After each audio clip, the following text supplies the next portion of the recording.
Bonjour à tous. Pour cette nouvelle entrevue, j'ai la chance d'avoir avec moi Alexandre Gagné. Bonjour tout le monde. Bon, une grosse nouvelle dans le courtage hypothécaire au Québec. Alexandre Gagné a décidé de joindre les rangs de Patrice Ménard Multilogement. On est très fiers de ça. Bien sûr, on s'est positionné comme, je crois, l'agence numéro 1 au Québec dans le courtage immobilier. On a une vision aussi, une mission de faire la même chose dans le courtage hypothécaire multilogement. Et bien sûr, Alexandre, pour ceux qui ne connaissent pas, Alexandre est probablement le courtier, un des courtiers qui a le plus de transactions au Québec de financement multilogement, financement, refinancement et tout. Et donc, on est très fiers de ça. Ça va suivre la mission également qu'on a de créer de la valeur pour les investisseurs parce qu'Alexandre, avec son expérience, peut vraiment apporter beaucoup lors d'un financement et accompagner les investisseurs là-dessus. Donc, Alexandre, tu peux peut-être nous parler de toi un petit peu en quelques minutes, te présenter. Oui. En fait, je crois que j'entends ma 9e année là, dans le courtage hypothécaire commercial, appelons-le comme ça, mais beaucoup plus dans le multilogement. J'ai commencé à l'époque avec Terry Smith de Smith Capital là, qui m'avait donné ma chance au départ pour commencer en fait à apprendre le métier. Puis c'est avec elle que j'ai commencé à faire vraiment... c'est ma 9e année en fait. J'ai commencé début 2010. Puis c'est avec elle vraiment que j'avais commencé à faire exclusivement du multilogement. On faisait du semi-commercial à l'occasion. Mais c'est vraiment là que j'ai eu la piqûre pour le multi, pour le financement. Puis la plupart des dossiers en fait qu'on faisait là, c'était plus des grosses transactions en fait qu'on faisait plus dans le multilogement. Mais de fil en aiguille, à force de faire de la publicité, tout ça, on s'est mis à avoir des plus petites transactions. Mais c'était pas les petites transactions, disons, qui intéressaient la boîte avec le modèle d'affaires. Donc j'ai vu qu'il y avait vraiment une niche au Québec qui n'était pas exploitée par des courtiers. Ça veut dire qu'eux, étant donné qu'ils étaient déjà établis, cette entreprise-là, il faut que c'est surtout les gros clients. L'objectif étant pas de faire 100 transactions par année, mais d'en faire des plus grosses avec en atteignant les volumes là, qui sont désirés. Oui, parce qu'en tant que courtier hypothécaire, on est payé sur le volume et non pas sur le nombre de transactions. Exact. Mais quand même, toi, tu as vu quand même un manque. Une niche qui était, je dirais, peut-être le 2 millions et moins, là, qu'il n'y a pas beaucoup il n'y avait pas de courtier hypothécaire, disons, qui touchait à ça. Les banques n'avaient pas nécessairement d'appétit non plus. Mais au Québec, c'est différent que dans le reste du Canada. Là, si on fait un mailing, disons, là, à Verdun, c'est juste des sites logements qu'on va aller chercher.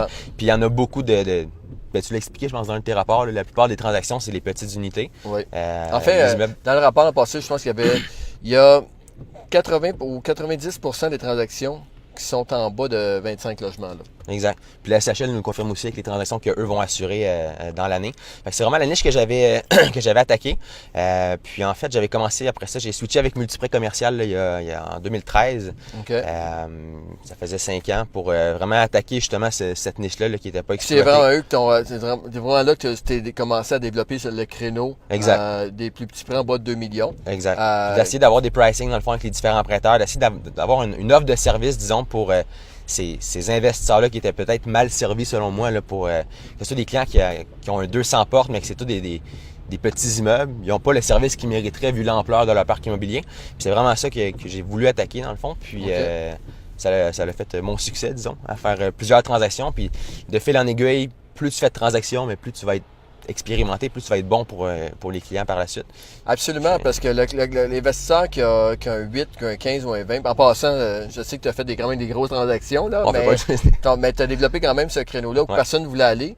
Puis tu t'es fait vraiment un nom là-dessus parce que la personne qui a un 8, puis un 10, puis un 15, dans 5 ans, 10 ans, il va avoir un 40, puis un 50, puis un 100 logements. Fait que la relation que tu développes avec les gens qui les a aidés à démarrer, moi je l'ai vu, j'ai commencé avec des gens qui ont premier immeuble, c'était un 6 logements. Et aujourd'hui, on s'est rendu à 250, 400 portes. Hier, les clients ont grandi avec toi. Là, ils ont grandi. Hier, justement, il y avait le témoignage de François Bray au club immobilier. Puis François est rendu à 700 logements. Puis il a commencé ensemble. Fait que quand tu vois ça, la relation que tu développes avec les gens est super importante. Exact. Puis la confiance est là après. Puis c'est de plus en plus facile de faire des transactions quand on a un climat de confiance déjà qui est établi avec. Oui, parce que le marché il se promène, c'est pas toujours facile. Exact.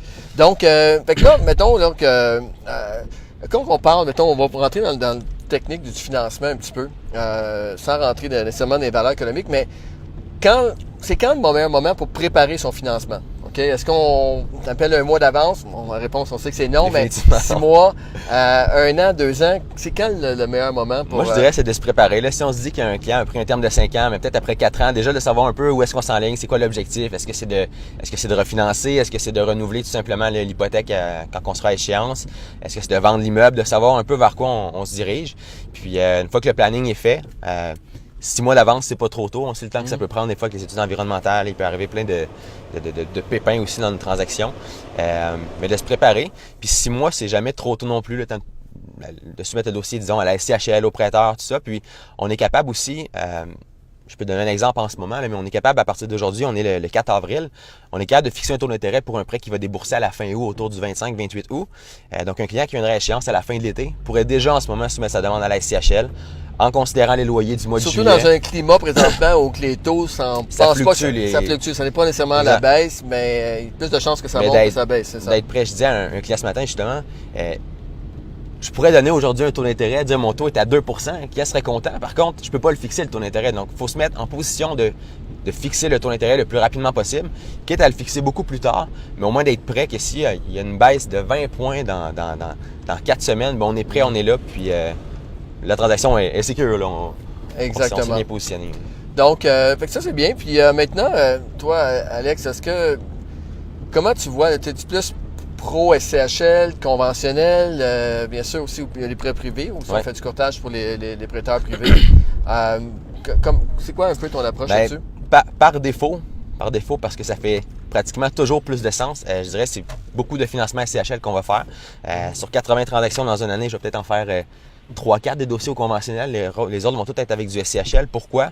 Quand on roule les chiffres, c'est très rare que le financement SCHL ne va pas battre l'option conventionnelle. On oublie les fois où est-ce que les clients veulent acheter un immeuble puis le refinancer 1 an plus tard, 2 ans plus tard. On ne va pas aller à SCHL aujourd'hui. C'est ça, la fois, c'est des questions d'optimisation. C'est que là, on va aller conventionnel ou en privé. Exact. Et ensuite d'emmener le dossier SCHL.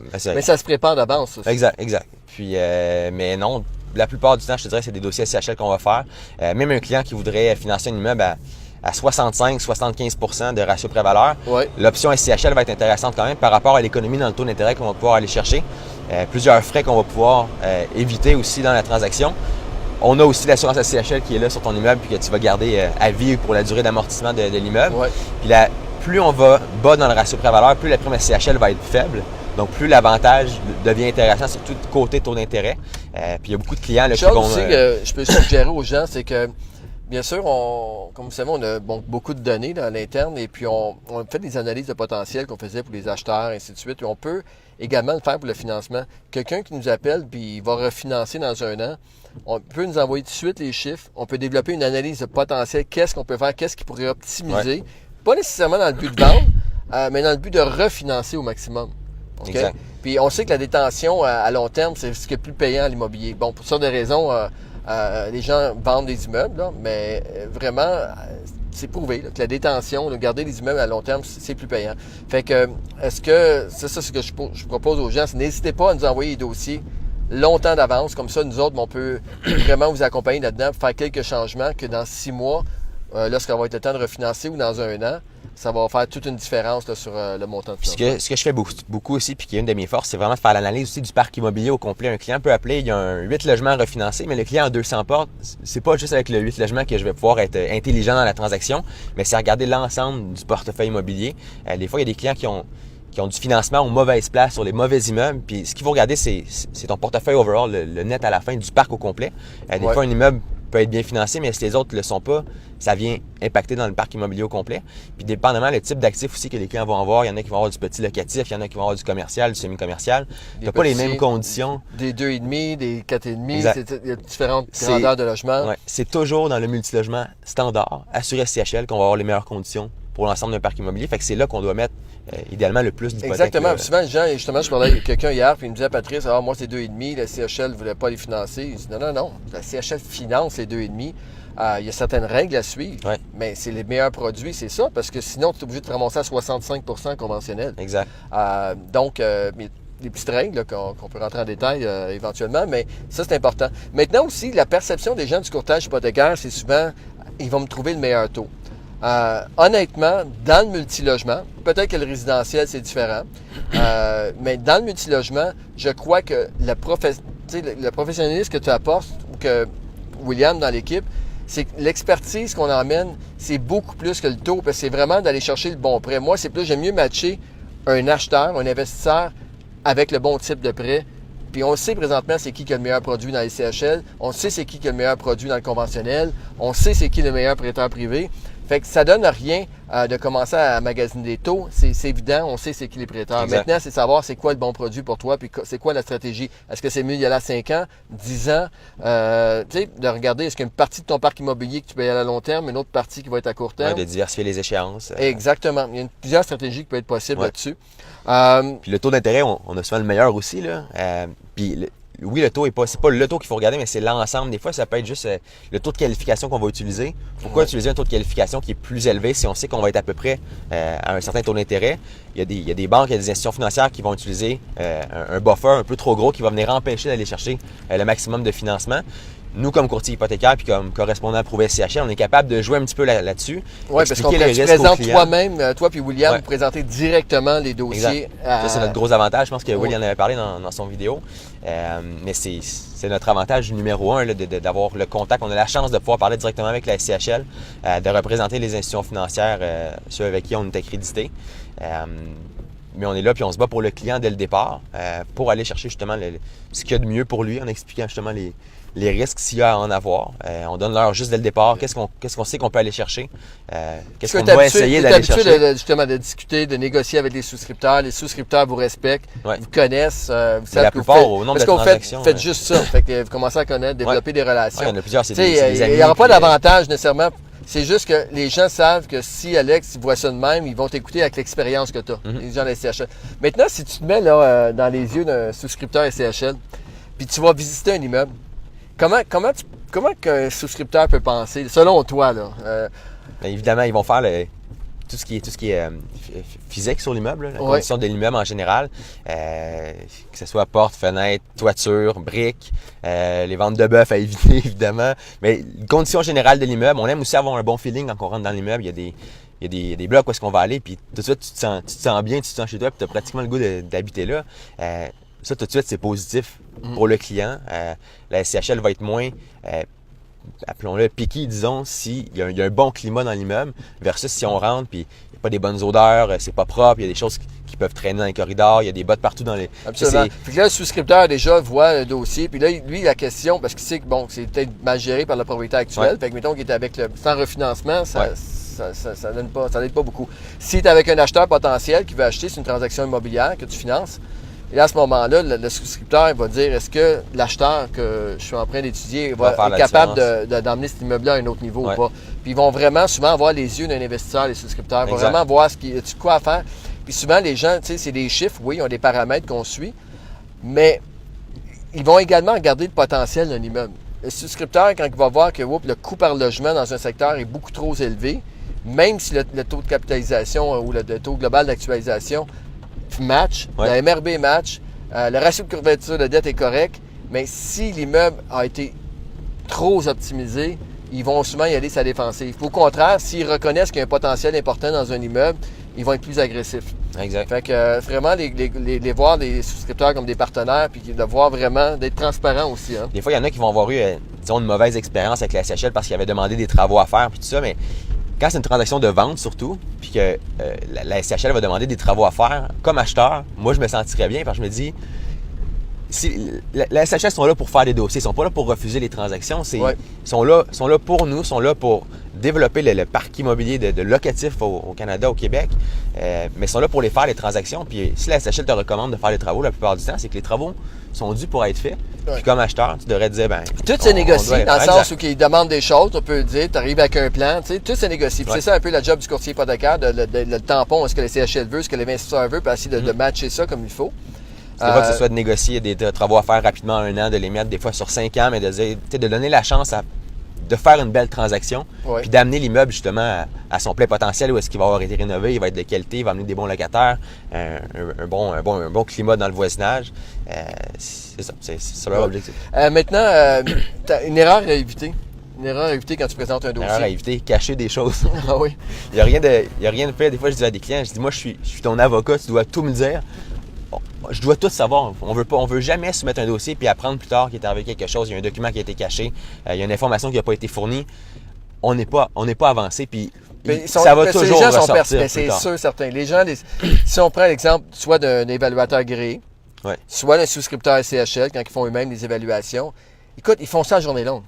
ils vont fouiller, ils vont le ils vont trouver le problème. Fait que tout aussi bien d'arriver avec une solution sur le problème au départ. Voici... En parler avant de présenter la demande, en parler, trouver déjà les solutions, puis quand on va le présenter, bien, de présenter déjà avec la piste de solution, puis ça va bien passer après. On sait comment mitiger les points qui peuvent être négatifs sur un immeuble, mais aussi bien en parler dès le départ. Là. Ça, c'est la pire chose à faire. Écoute, intéressant. Tu vois l'expérience que tu as justement tout dans le côté de prendre un dossier puis bien le comprendre, de bien le présenter à la CHL. C'est là qu'on notre objectif, en fait, c'est d'envoyer un dossier. On parle de CHL, mais un prêteur ou à la SCHL, d'envoyer un dossier qui est complet pour ne pas se faire poser de questions sur la transaction. Puis, on va avoir une approbation rapidement à ce moment-là, mais si on commence à ne pas fournir des documents, à mal monter une demande, de refuser de fournir certaines informations, on va se faire challenger, ça va prendre du temps, puis on n'aura pas du succès avec le... Donc, c'est vraiment important d'être transparent là, de ce côté-là. Maintenant, pour terminer, comment tu vois le marché du financement dans les prochaines années? Ça, on en a parlé beaucoup aussi, là, mais c'est pas il n'y aura plus de baisse de taux d'intérêt comme on vient d'avoir dans les dernières années, où est-ce que la baisse de taux permettait d'augmenter les valeurs rapidement, puis le travail se faisait là uniquement. Juste cette année, là, depuis le début de l'année, on commence à voir les clients qui ils renouvellent ou ils refinancent un immeuble qu'ils ont financé il y a 5 ans, mais le taux d'intérêt aujourd'hui est plus haut que ce qu'il y avait eu à l'époque. OK. Donc là, j'ai une cliente qui a juste renouvelé une hypothèque, mais sa mensualité, elle a tout simplement augmenté. Il n'y a pas eu de retrait d'équité. Il faut augmenter les loyers, il faut travailler sur l'immeuble, il faut aller chercher le potentiel. Si sont derrière, si tu veux, dans les 5 dernières années, puis là, il arrive au refinancement, ça commence à... Son immeuble est juste moins rentable 5 ans plus tard. Puis ça peut encore monter là, dans les prochaines années. C'est ça, fait qu'il faut faire attention à ça. Fait que ça exact. De maintenir le... Au niveau de la réglementation, de souscription des dossiers, tout ça, est-ce que tu vois que les banques, les banques, les CHL ou les prêteurs privés sont de plus en plus difficiles? Hein? Les banques individuellement, ils changent d'appétit aux quelques mois. Chaque banque change d'appétit selon ce qu'ils veulent maintenant, puis ils en veulent plus peut-être 6 mois plus tard. La SCHL, ça va changer un peu moins. Là. Souvent, on va voir des nouvelles, qu'il y a des nouvelles règles à la SCHL, tout ça. Dans le multilogement, c'est à part. C'est rare que ça va passer aux nouvelles. Là. La dernière fois que ça a changé, c'est le 15 mai. Je pense que ça faisait 2 ans qu'il n'y avait pas eu de changement. On a encore l'amortissement 30, 35, 40 ans qui est disponible. Quand des fois, des gens pensent que c'est 25 ans maximum parce qu'ils ont entendu ça. Les règles dans le multilogement, ça demeure. Même les paramètres d'harmonisation des dépenses, je crois que c'est les mêmes depuis 2015. Oui, ils ont changé, c'est ça, 2015 exact. Ils ont changé un petit peu, là, mais... Dans le sens au niveau des paramètres pour l'entretien. Ouais. Depuis 2015, je pense que c'est les mêmes. Ça n'a pas changé. Donc, parfait. Alexandre, écoute, merci beaucoup. Merci pour merci à toi. Précieux conseils. Également, écoute, on réitère, on est vraiment fiers que tu aies joint l'équipe. Je pense que ça va être... Je suis content aussi, ça va être des nouveaux défis. Puis avec tous les outils justement que Patrice Ménard Multilogement peut m'apporter, je pense juste que ça va être bénéfique pour moi, mais surtout pour les clients aussi, là, avec exactement. Je pense que la plus-value qu'on peut apporter. Création de valeur, je pense qu'on va pouvoir l'emmener dans les prochains mois, prochaines semaines ensemble. Fait que merci. Et encore une fois, pour tout le monde, si vous avez apprécié la vidéo, ça serait bien que vous pouvez le partager. N'hésitez pas à communiquer avec nous, que ce soit pour vendre, pour acheter, pour financer, refinancer. Puis les services sont là. On crée beaucoup de valeur pour les investisseurs, puis on aime bien en retour là, que les gens fassent affaire avec nous. Aucune obligation, bien sûr, mais n'hésitez pas à nous appeler. C'est la façon de nous encourager à continuer. Donc, merci à tous. Merci.